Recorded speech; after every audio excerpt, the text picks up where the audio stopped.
You're listening to Vet Synapse, a podcast connecting the world of research, innovation, and practical help to the veterinary profession.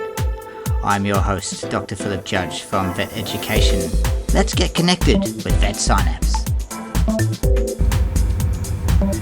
Well, welcome everybody to another podcast from Vet Education, Vet Synapse, and I am here again with Dr. Sonja Olson, who has written this incredible book called Creating Wellbeing and Building Resilience in the Veterinary Profession, A Call to Life. And we're up to the final chapter in the book, and I love the title of this chapter. It's called Get Excited and Inspired, the Veterinary Profession of the Future. And right at the start of this chapter, there is a great quote by one of my favorite people. I've never met him, but he's one of my favorite people regardless. Albert Einstein, and he's written this incredibly profound quote that says, "We cannot solve our problems with the same thinking that we used when we created them." And it's true not only in our lives as veterinarians, but in so many other areas of our life and indeed the life of our planet. But it sets the stage for, I guess, a pretty exciting future for our veterinary profession. So, Sonja, welcome again to the podcast. It's always such a pleasure to chat with you. And I just want you to express a little bit about your opening thoughts on this chapter, and then we'll go into dive into it and talk a little bit more about the specifics. Yeah, no, I'm so excited to be back with you, Philip. Thank you. And what a fun journey this has been. Yes, we're on chapter 6. So this has really been a great chapter to bring forward today, too, because what we are recognizing is that we are, as an industry, boy, are we evolving. And we're really leaning more into change and curiosity and compassionate conversation, not just with each other, but with other professions, more than we ever have. And it's serving us well. There's so many dysfunctions historically. There's so many complex issues of past and of present that are going to take creative, collaborative problem solving, different than what we did in the past, right? So that's what this is all about, and it's certainly what we're all about today. Great. Yeah, it is going to take a different mindset as well, and we're so fortunate that we live in this age where that cross-pollination of ideas and expertise from a range of other areas in life is so accessible to us. And I guess you kick off with talking about the written word, and I guess I'd just like you to expand a little bit on some of the things that people have been writing and doing in that space to help us progress as a profession. I think that what we are discerning for ourselves is that we each have unique knowledge, passions, and perspective. Some of them are veterinary related, some of them are vet adjacent, and some of them are just of the world. And what's gorgeous is that we are having individuals bring their voices into the conversation in ways that veterinary professionals can grab hold of and understand, respect, and get curious about. Some of the areas that I'm particularly excited that we are exploring, researching, writing white papers on, books, blogs, mental health. Oh my goodness, are we talking and are we writing? DEIW, W being well-being, we are more active in writing and talking. Ethics, about ethical conflict and about ethical literacy. Wow, is that a robust conversation that has been in human medicine for quite some time and is now arriving in veterinary medicine? The One Health perspectives that we have been building over a course of time, I think that that's what's really exciting too, is that it's becoming, because of our technology today, it's a global conversation that we're having. We're not as siloed as we used to be. Great. And I guess, one of these areas in which we've made a lot of progress is in the availability and the depth and breadth of things like podcasts. Do you have a few favorites that you want to share with people about in the field of podcasts that help us as veterinary professionals in delving into solving some of our problems, but also some introducing some new ideas in terms of how we can work through and improve our work as professionals in the mental health space, the workplace health space, and others? There are so many podcasts today, it is silly. And remember that this book was prepared in 2019, going into 2020. So at the time, podcasts, especially in veterinary medicine, were just really kind of taking hold. Today, oh my goodness, we have so many more. But what I love is that we've got all sorts of podcasts that were then present that are also present still. So you still have podcasts coming from, I love those that are coming out of like reviving vet medicine. I love that. I love that there's a curiosity about what unicorn practices and what are the cultural things that we can learn from those unicorn practices and teams. There's all sorts of different podcasts, and I wish that I could say that I could remember all the names of them off the top of my head today, Philip, but I think that I probably am not able to remember them accurately, so I don't want to mislead folks. But what I would say is that, oh my God, today compared to then, what's really neat back then when I was writing this was that there were podcasts finally by veterinary professionals from almost every seat in vet med, large animal, small animal, and almost, I mean, really, it's again, very global conversation, and it's only grown. Yeah, and it's only grown. And what's beautiful is that now you can find really interesting, nuanced, specific conversations that can feed your knowledge and awareness in ways that we weren't doing 5 years ago. Absolutely, that's you're quite right. There's just so many great resources out there, and I'd really encourage our listeners to do some digging and find a podcast that resonates with you, because that's really important as well.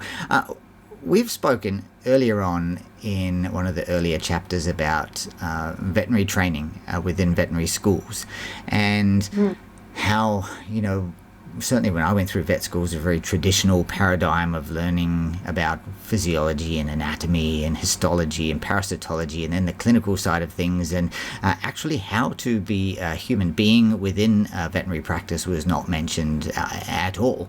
But there is considerable innovation in veterinary schools, in a number of veterinary schools, around how to train us to live as veterinarians, but actually live happy and healthy lives as veterinarians as well.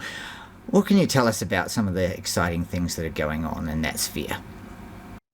Different schools and countries call it different things, but what we're pointing to is non-clinical preparation to be a healthy, sustainably healthy human in a challenging and gorgeous field that we have chosen.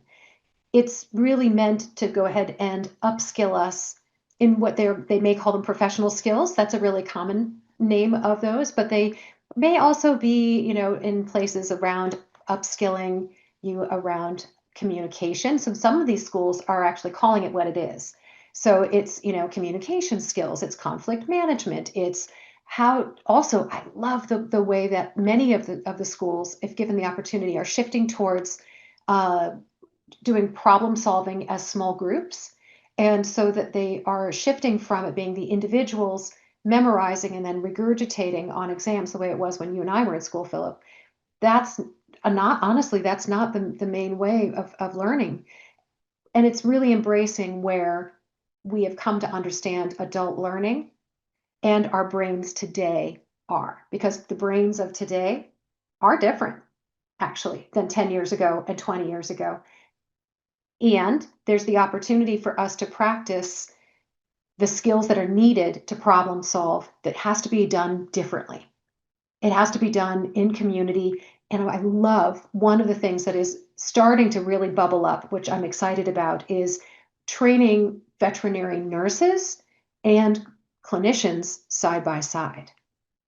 That's really a beautiful space that folks can really lean into. This is not a hierarchy, this is a team. And learning professional respect, learning how to communicate, etc., right from the very get-go. I think this is a great way of us building the teams and the culture that we have been talking about and that we wish for. Absolutely. We've all got different skill sets and traits that we can bring to our clinical lives and indeed personal lives outside of work. But certainly if we're focusing on veterinary clinics, that you only have to run short of a veterinary nurse or technician in a veterinary practice for a day to realize how much we rely as veterinarians on our veterinary nurses. And the same is the case, although some veterinary nurses may disagree that if the vets go missing they'll think things will work fine. But the reality is we can't survive without each other, and so I think that's really pretty cool. Once veterinarians have graduated, they're out in practice, what sort of things are available at the moment for helping to provide continuing professional development in this space for veterinarians and veterinary nurses that are out in practice working in their everyday lives? So that's the other space that I'm excited has really just blossomed. The mentorship, peer support spaces. Holy moly. And that's coming through university environments, that's coming through veterinary medical associations. We're seeing this, especially for our novice practitioners, so the 1 to 3 years post-training, and that's true for the vet nurses as well as our clinicians. Such an important time where competency and confidence aren't there yet. There's a lot of real-world application of these are smart, capable people, and they need some support, as they go into the world. And how do I apply all that knowledge to the challenges of these complicated cases? And there are people attached to these animals that I have to navigate. How do I navigate the humans? So there's a lot of different layers to supporting the individual person. Many of these people are young adults, and so they are still, quite truthfully, in the stages of developing their own identities, not just their professional identity, but their identities. So helping to support them in being healthy, capable, communicative individuals in the world and with each other as they build their competencies and confidence to be amazing veterinary caregivers. It's all hands on deck, and there's mentorship happening in the hospitals, and there are specific programs that have been developed to help mentees and mentors find each other, and even programs that can help build those non-clinical skills. Absolutely, and they come in all shapes and sizes and forms as well, these resources. I know from my personal experience here with vet education, every year we run a new and recent graduate symposium, and we usually have 3 clinical lectures, and they're usually dedicated to really, I guess, helping new and recent graduates avoid making the mistakes that us older, grey-haired veterinarians have made in our previous life. So they're kind of like how to avoid these things. But we also have 3 non-clinical lectures, and they're devoted to managing the difficult client, or how to manage the vet board complaint, for example. These things happen in life, and they can be tremendously impactful and stressful on the lives of young veterinarians and the teams around them, because there's obviously stress that gets brought into the workplace as a result of that. So, and there are a number of other programs as well. But the one that I've been directly involved with is our new and recent graduate symposium. But these things seem to really help young graduates, young and recent or new and recent graduates. And there's quite a lot of neuroplasticity still left in a 20-something-year-old brain as well. So we do have a great opportunity to really help train the brain to work in a much healthier way than perhaps we sometimes think. Well, that's the good news for all of us. The good news for you and I, Philip, is that our brains are still capable of changing. Neuroplasticity is true for life, friends. How awesome is that? Your capability to literally change your brain. The phrase that is commonly used by researchers around the world is that neurons that fire together wire together. So with intentionality, repetition, and real practice, you can literally change your wiring of your brain, which can change the way you see things, you learn things, and the way that you navigate your emotions, your regulation of stress. These are helpful things to know. You are not stuck. You are in a place of potential growth, should you choose it. Should you choose it. Yay for neuroplasticity. Absolutely, that's right. And I want to switch tack a little bit now and talk about some of the organizational support and health and well-being certification programs that are available, because there are a few of these that have popped up in recent years that are really focused on, I guess, a more high level organizational approach that actually helps individuals across a broad area of veterinary practice, aren't there? What's, I think, beautiful is that this is, again, these pools of wisdom that have been alongside and out there. We just, as a veterinary community, I don't think we're as aware of them until some of our own folks started to participate in them and found real value and brought them back to the nest and said, hey, there's stuff here. There's stuff here that applies to us. So all of the different, schools around positive psychology, organizational psychology, there's veterinary social work, and there's also opportunities to upskill around trauma-informed care. You may decide even to go into, like myself, I went into a deep dive into mindfulness certification, including mindfulness-based stress reduction. So there's a number of schools of thought and training. And of course, maybe you are really keen to be somebody who's more financially savvy. Maybe you pursue a master's in business or personal finance.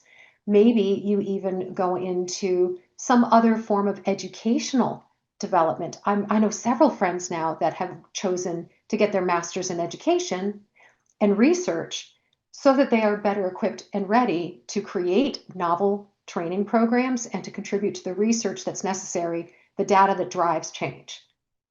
Great. We're smart, we're capable, and we certainly know how to do the hard schooling stuff. Absolutely.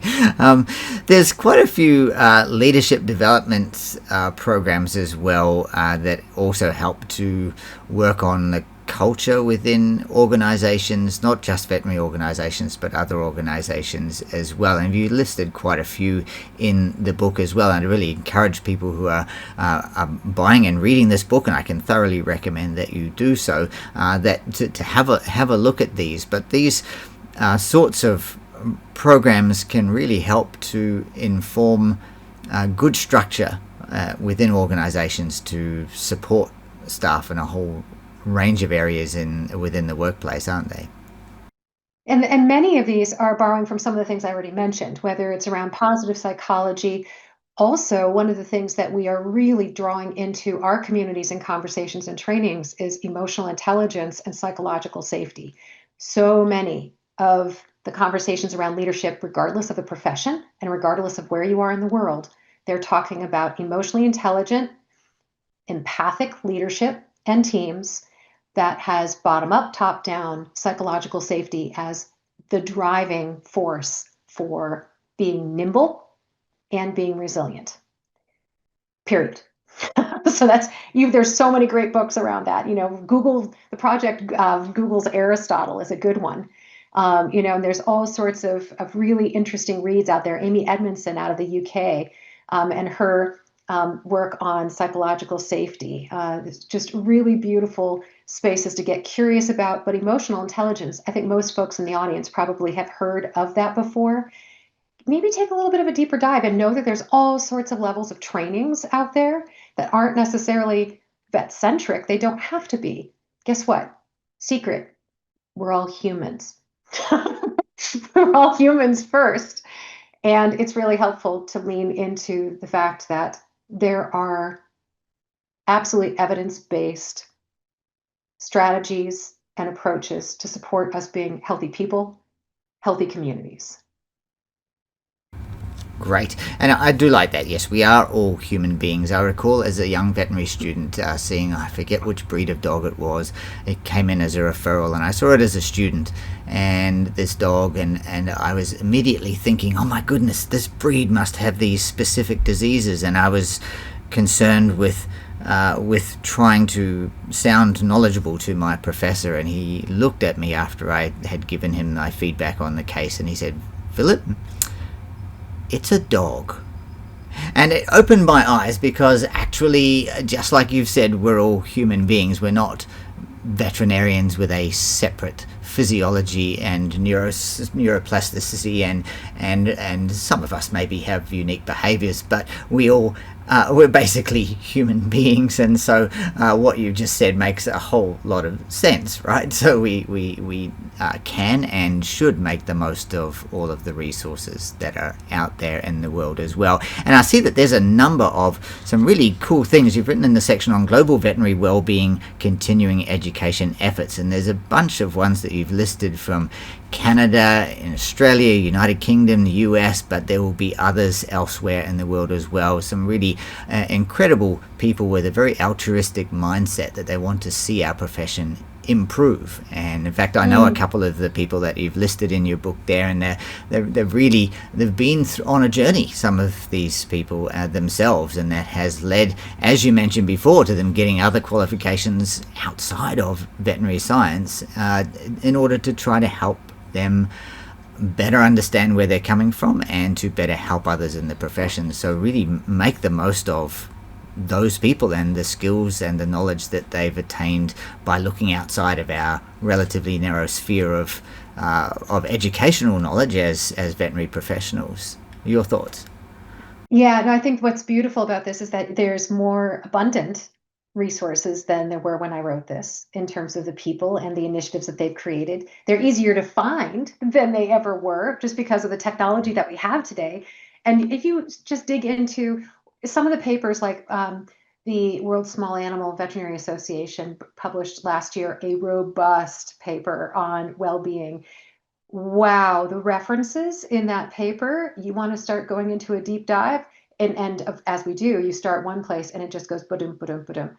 So leaning into these global initiatives, but that's a biggie. The Wasava paper was really an important one around well-being. Those are folks on that board that are coming from all over the world, that are contributing to the conversation.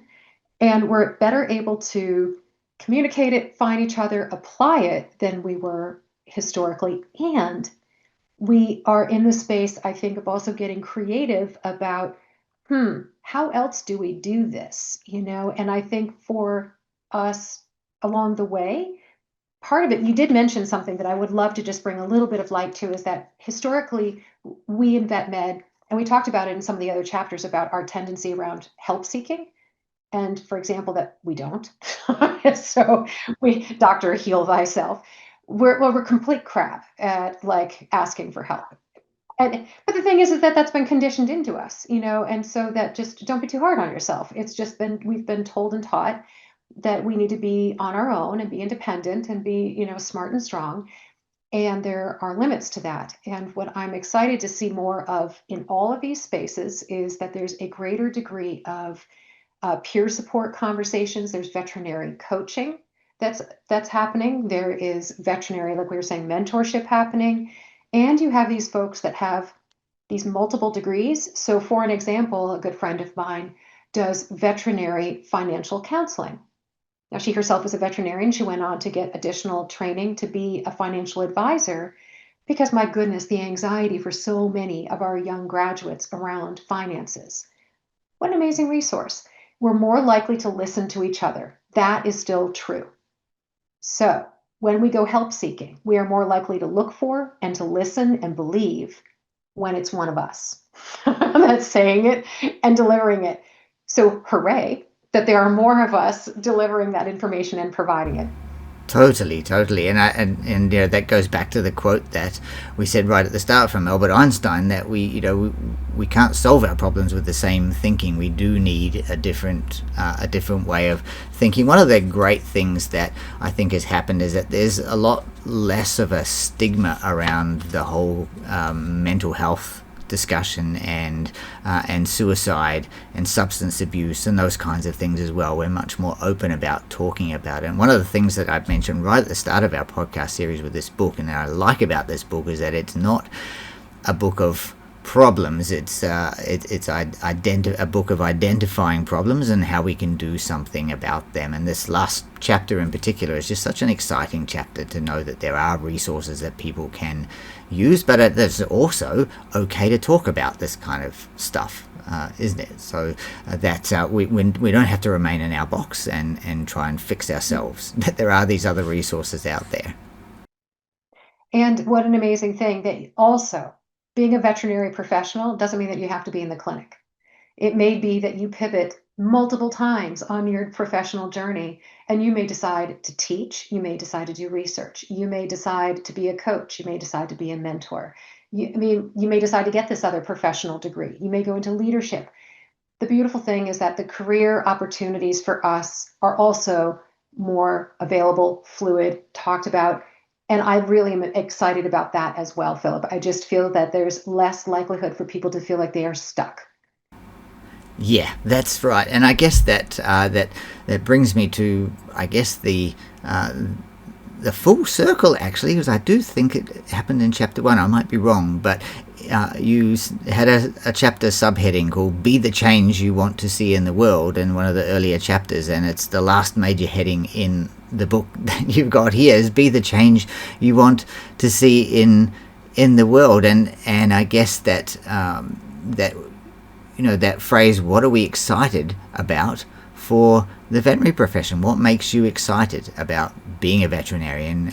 What part of veterinary science makes you excited? What part outside of veterinary science that maybe you can use your scientific brain that's been trained in a scientific method that can get excited about X, Y, or Z. So, and you finish with some great stories from people as well that are well worth reading. Stories of people, veterinarians in the profession who have gone on to do some incredible things in the world, and they've got some lovely quotes in there as well. But just really appreciate your thoughts, your closing thoughts on the chapter. Well, you know what I think would be fun, Philip, to share with the audience is, what are you hopeful about in veterinary medicine? So you. I'm curious, and let's each answer that. I think that it's such a beautiful way to take this journey to where it is. It's where we're not done. This is just, it was a great book. It was a great journey to share this in the podcast form. And I really hope it piqued people's curiosity and their interest, and so that they might go ahead and find joy and value and really some exciting new strategies, through what I wrote, but through some of the other resources that I'm offering. But what for you, what today, Philip, is giving you hope about veterinary medicine today? So I think, my journey as a veterinarian, I shared this with you off air right at the start of this book, that I was in general practice for 7 years when I first graduated. And after that 7 years, I nearly quit the profession to leave veterinary science altogether. And I had a great discussion with my anesthesia professor at Massey University, who I'd done a course with, and I said, look, here, I'm at a crossroads, right? And she said, well, what do you really find exciting about being a veterinarian? I said, I love getting up at 2 o'clock in the morning and dealing with emergency patients. This is my happiest time at work, because there's none of the other stuff that causes pressure. There's no schedule. There's no nothing. It's just me and a client and the animal, and I'm doing my best to try and save this dog or this cat. And she said, well, actually, why don't you do emergency medicine? Find a place to train. So she found a residency program for me, and that started my journey as an emergency vet, which started way back in 1998. So my goodness, that's a few years ago now, 27 years ago, that I became an emergency vet. And along that journey, I really found that I quite enjoyed teaching, and that's never something that I had ever thought that I wanted to do. And here I am with vet education. I teach all year long. I still do clinical shifts at emergency centres around North Queensland, and I think that my own journey speaks to the exciting prospect that where you start off in your career as a veterinarian may not be where you end up, right? It's you have to kind of go with the flow, find what ignites your passion for getting up in the morning and doing stuff, And I've just been overseas lecturing, and I've got to meet some of the most beautiful and amazing people in China as well as India this year so far.